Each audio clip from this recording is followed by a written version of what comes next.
अच्छा उमर भाई, ये बताएं कि कुछ लोग परसेंटेज पे भी काम करते हैं, तो ये परसेंटेज पे काम करना और विद मटेरियल, इसमें क्या फ़र्क है?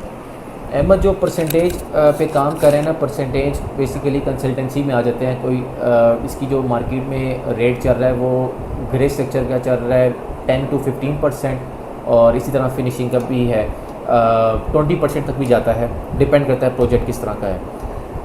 और इसी तरह जो विद मटेरियल का काम होता है वो उसमें पर स्क्वायर फुट का रेट होता है with respect to covered area. अब परसेंटेज का जो काम है ना, इसमें क्या होता है कि आपने क्लाइंट को हर चीज़ का हिसाब देना है। साइट पे कितनी रेत आई है, कितनी बजरी आई है, कितना मटेरियल लगा है, कौन जो मिस्त्री का बिल कितना बना है, प्लम्बर का बिल कितना बना है, प्रॉपर एक एक्सेल शीट बन जाती है या गूगल शीट बन जाती है। उसमें वो भी रोज़ का रोज़ देख रहा होता है, फिर वो बिल्स वेरीफाई करता है कि वाकई जो मुझे कॉन्ट्रैक्टर दे रहा है वो ठीक दे रहा है कि नहीं दे रहा।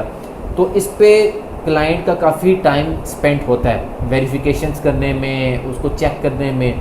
जबकि विद मटेरियल में ऐसी कोई चीज़ नहीं है। विद मटेरियल में क्लाइंट बल्कि खुश होता है। पाकिस्तान में तो रेट्स बढ़ते हैं, वो तो एक दफ़ा प्राइस लॉक करके कह जाता है भाई अब तो मेरी इनके साथ बात होगी है, मैंने अब इनसे इससे बेहतर क्वालिटी में काम करवाना है। तो जो विद मटेरियल वाला जो कस्टमर होता है वो ये पेन नहीं लेता कि यार बिल कितने बन रहे हैं, कैसी है। वो देखता है कि भाई जो साइड पे मटेरियल आया है वो ठीक है कि नहीं, बस ठीक है। अब वो कितनी क्वांटिटी का आया है, कम आया है, ज़्यादा आया है, उसमें मिक्सिंग होगी है, ये चीज़ें उसकी पेन नहीं है। उसकी पेन है कि भाई मेरी जो चीज़ है वो ठीक बन रही है या नहीं बन रही, बस सिर्फ उसने इस पे फोकस करना है। जबकि परसेंटेज वाले ने मुख्तलिफ चीज़ों को फोकस करना है। उसने कॉन्ट्रैक्टर की ये भी चीज़ देखनी है, चीज़ें कि यार ये कहीं दो नंबरी तो नहीं कर रहा मेरे से।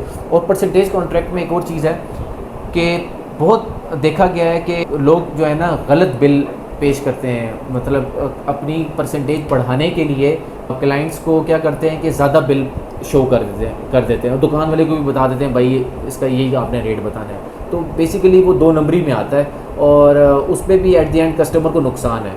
तो मैं तो ये मशवरा दूंगा कि अगर आप ट्रस्ट कर ही रहे हैं तो फिर आप विद मटेरियल दे लें, भी टेंशन फ्री हो जाएंगे और उसको भी थोड़ा सा प्रॉफिट मार्जिन ज़्यादा मिल जाएगा। क्योंकि आमतौर पे जो कॉन्ट्रैक्टर होता है वो 20% पे काम करता है, 20% से कम तो बहुत ही कम लोग हैं। अब परसेंटेज चूँकि 15% पे है, 10% पे है, तो कौन बंदा जो है वो जहाँ पहले 20% पे काम करता था वो 10% पे आएगा, तो ज़ाहिर सी बात है उसने कहीं से तो पैसे पूरे करने हैं अपने।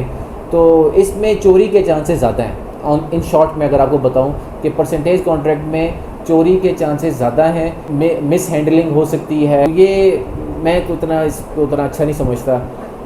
हम तो कोशिश करते हैं कि हमारे साथ या तो विद मटेरियल काम करें या कंसल्टेंसी ले लें ऑन